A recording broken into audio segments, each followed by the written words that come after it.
So this is the iPhone SE. I've been using this phone probably for at least the last 3 weeks, and now it's time to tell you how I really feel about it. Ups and downs, pros and cons, however you look at it, it's a pretty solid device, and I can see why Apple made it. It's your man Jay Will, so let's take a look at this in a better view. It's my full review of the iPhone SE. Alright guys, welcome back to another video. It's your man Jay Will. So this is my full review for the iPhone SE. Now the iPhone SE, some people are calling it recycled and it's garbage, it's trash, it's not really a new iPhone.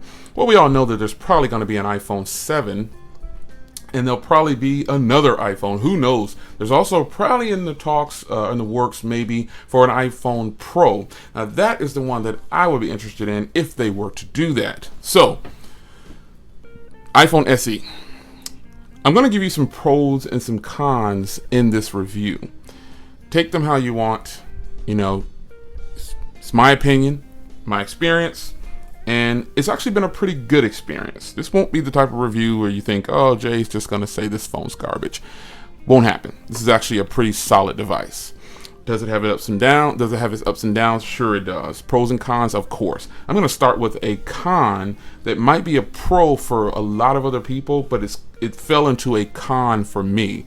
That being the screen size. Now this screen size is 4 inches, and the resolution is the same as it was on the original phone that had this body, 640 by 1136. And this is 4 inches. So that does give you 326 pixels per inch for the people who actually care. But on a phone like this, you really can't tell. It is a very, very nice display. But after using this for 3 weeks, 4 inches is just definitely not where I can be permanently and use this for 2 years. And I'll get to that later. One of the main things I was doing when I was traveling, when I had time, was killing time with a game or so. And on a 4-inch screen, it is definitely not the same as a phone of this size. So, the screen for me, while it is beautiful, while it does show everything nice and crisp, everything looks good, it is a con to me after extended use. A 4-inch display is definitely not something that I can probably do as a 2-year phone, or not even a year maybe. But if I was forced to, I'd have to make it work. But I'm not forced to, so I don't have to make it work. Apple has to do better. But with all that being said, that was just a con for me after extended use. This is a pro as well for a lot of people.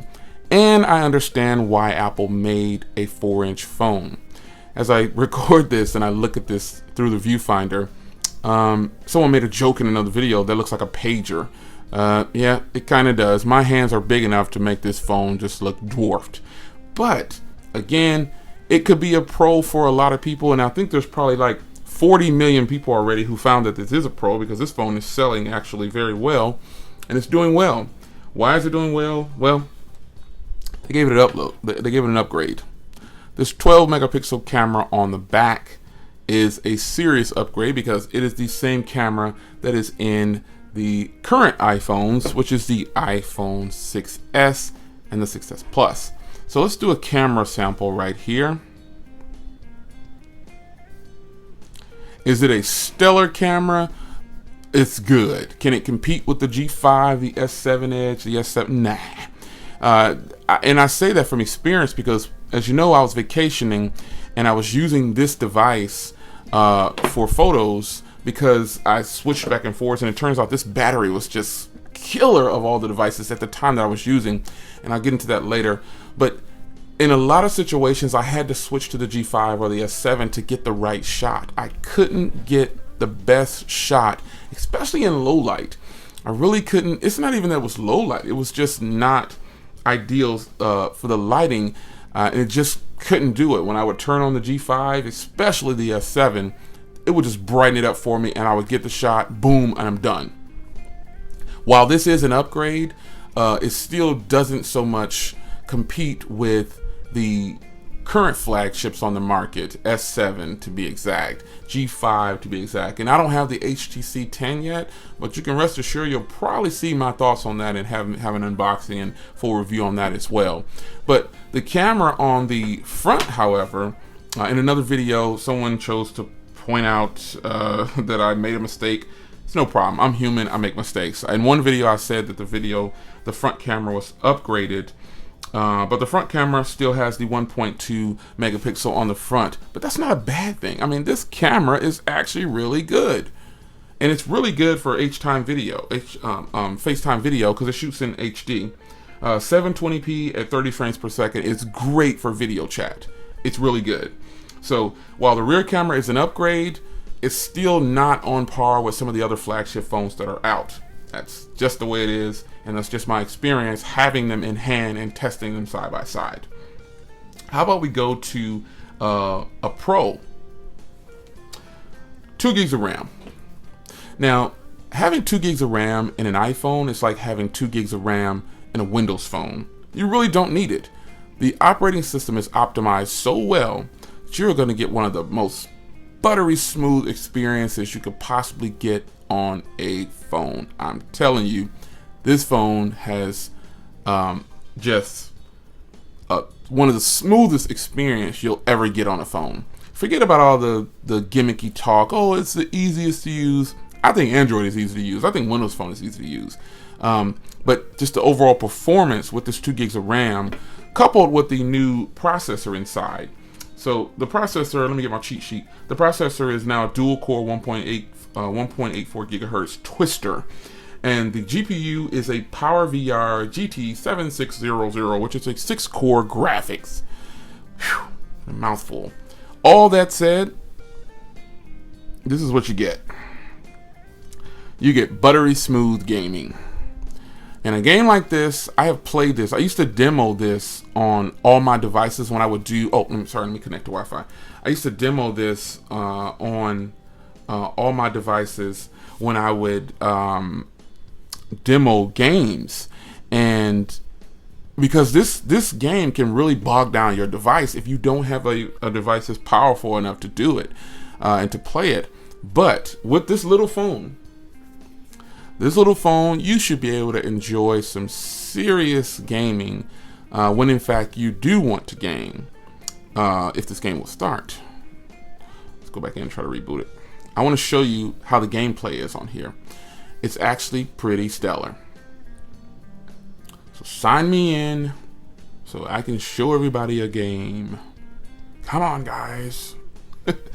While this is booting up, hopefully it starts. It's always like this when you're doing a video and stuff like that. You know, the game chooses not to power on, or something happens or it crashes, and people say, "Oh, what a huge fail! Yeah, that didn't even work." But I'll come back to it. Nonetheless, you can see I have a ton of games here, and it's flawless, man. When you're actually able to play, that's just happening because I'm doing a recording here. But nonetheless, performance on here with that CPU and the setup with the RAM, it's really good. Benchmarks are pretty good on here too. I won't do any benchmarks or anything like that. But how about another Pro? Now, for some people, you might say, well, that's not really a Pro. This battery in here is only 1,624 milliamps. But this battery can outlast several phones on the market.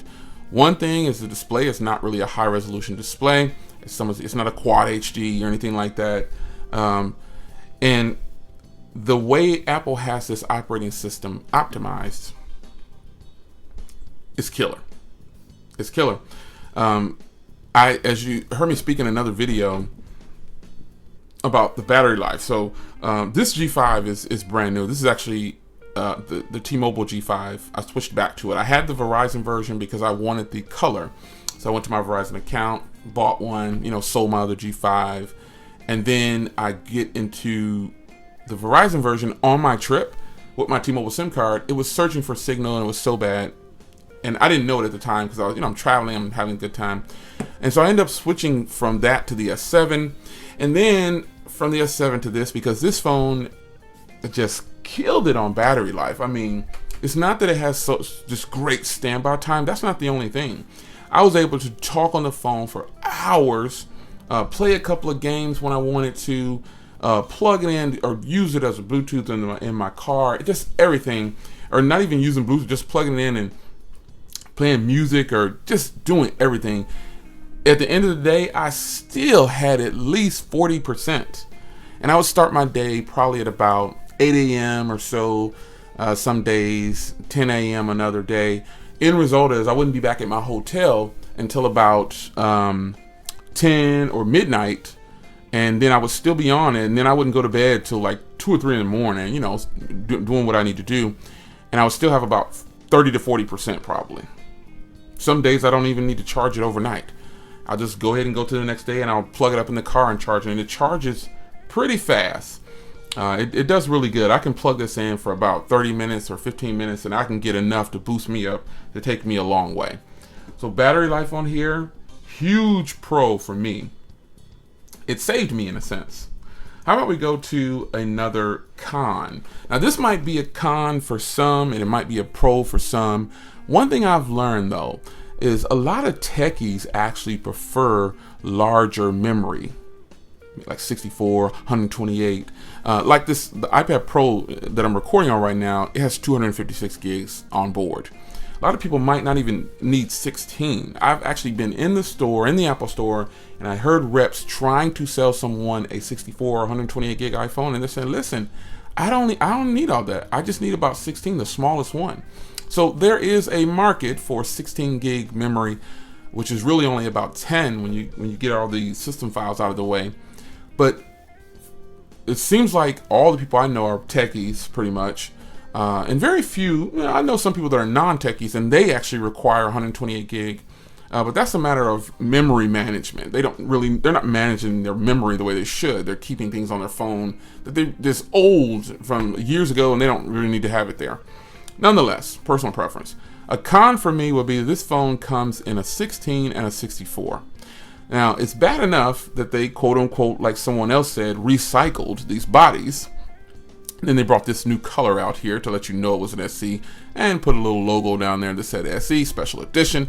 But they only gave us 16 and 64, which I think is a huge con for a person like me, because it forces me to get, now in other videos you've heard me say I can manage 16 gigs. Well, I can manage 16 gigs, but for some reason I don't like to do that with an Apple product because I feel like I'm stuck. And I am stuck. With Android phones, if I get it and it has 16 gigs of memory, 8 gigs, in most cases, there's probably an SD card. So it doesn't really bother me. And I have my cloud. I have 3 terabytes of cloud storage. Well, with Apple, it's a con because they're so in control of the memory in the phone itself. You don't really have any options but to buy the highest version or purchase some iCloud storage. It's a con for me. So the end result is I end up getting the 64 gig because that was the highest memory option. If they would have had a 256 or 128, I would have jumped on it. But Apple, I know you're not listening to me. You'll probably never see this video, but more importantly, people watching this see this video. And if enough people say it, it'll happen. We don't need 16 gigs of storage anymore in Apple products because there's no SD card. We need a minimum of 32. Even on Android flagships, the minimum now is 32, pretty much for all of them. Some of it is 64. So when is Apple going to give everybody another part of the puzzle that we want is don't give us 16 gig phones anymore. Go ahead and make them obsolete. Please get rid of them. Ditch them. Just do away with them. It's not enough because your system files are almost 6 gigs. All right. So that's a con for me, but I can understand if it's a pro for other people. Not knocking you. If you don't need all that memory and you're able to manage your phone that way with such a low amount of memory, great. I find myself shooting some footage I'm actually going to use for a vlog or use for a video online. I'll do a video review with a device, which is what I'm doing right now because my actual camera is charging. This video is being recorded with the iPad Pro 9.7 and the quality is good. If I didn't tell you that, you probably wouldn't know. You wouldn't know what camera I was using, but I use devices for video footage. And some of the videos I'll do in 4K, but my primary source, or my favorite, I think it's become everyone's favorite, is 1080p at 60 frames per second. And that's a huge plus, which in fact this phone does record that, which is a huge plus. It records in 4K too. But Apple, We don't need 16 gigs of memory anymore. We need a minimum of 32. A minimum. So how about another pro? The build quality. I really like this build quality. I mean, this build quality is killer. It's really nice. If they would have made the new iPhone, like the iPhone 6, if they would have made it with this body and then just made it bigger, like it would be really sweet if I can have this with a 5-inch screen. Oh man, or a 6-inch screen. This body, I'm saying. This body is nice. I like the boxy chamfered edges. It's easier for screen protectors. Like I have a tempered glass on here right now. Can't even tell. With the new iPhones, it's rounded. And oh yeah, it looks sleek. It looks really sexy. Oh yeah, but it's slippery. It doesn't square off, so it doesn't feel like I'm holding it. It's very slippery. I can't stress that enough. Feels like it's gonna just drop right out of my hand. And you all know I have dropped several iPhones. They just slip right out of my hand at a short distance from the ground and shatter. Even with cases on, I've dropped iPhones and they shatter. But for some reason, Apple chose to make the rounded design and deviate from this design. I think a lot of people, shout out in the comments if you think this design is better than the current design of the iPhone.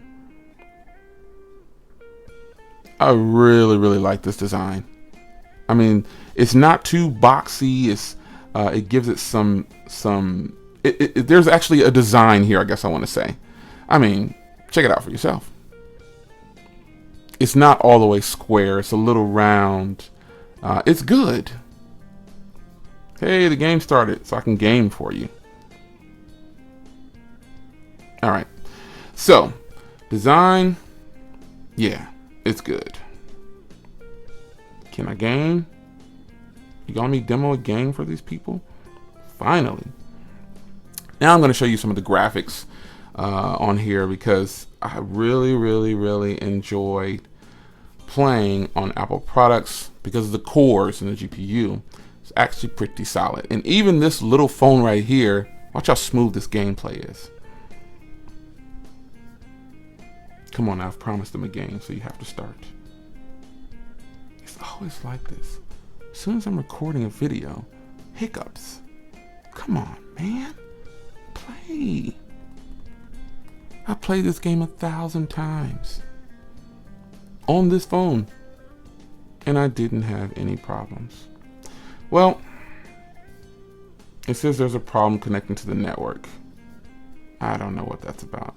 I'm connected to Wi-Fi. I guess I'm just not going to get a chance to play that game for you. Nonetheless, the build quality on here is great. I don't have too many other cons or anything I could think of. The screen size, after extended use, I just couldn't do it, man. The cameras are, while they are good and it's an upgrade, it's just not on par with some of the current flagships that I have and other phones that I have. All in all, though, man, I think this is a solid phone, and I can see why Apple made it. 4 inches on a phone is a good size for a lot of people. Some people do not want to carry around a phone, and this phone isn't even that big. It's a big phone, but it doesn't have that big of a display. The body of the phone is kind of big, but I would tell you that the iPhone SE is not a phone that I could find myself using for 2 years straight, not with a 4-inch display. Give me a 5.3-inch display on this phone, and we got a deal. 5.5-inch display, 5.3-inch display, heck, a 5-inch display.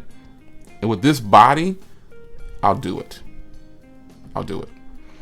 Look for my review, or I've already done my review on the LG G5. I'm going to give you an update. Got some things coming. Got some of the friends coming. And I think you guys are going to enjoy it. But it's your man Jay Will. I'm done fighting with this game. As soon as I turn this video off, the game will play and all that, and you know how it is. It's your man Jay Will. I will see you guys in the next video. Take care. So as I suspected, as soon as I turn off the video, here comes the game starting. But here's a little bit of gameplay. This is an extremely smooth experience for gaming on this little device, man. Apple did a good job at, putting together a powerhouse device internally. Come on, get him. Finally, I'll give you some gameplay to shut this video off. Woo! All right, guys. Peace.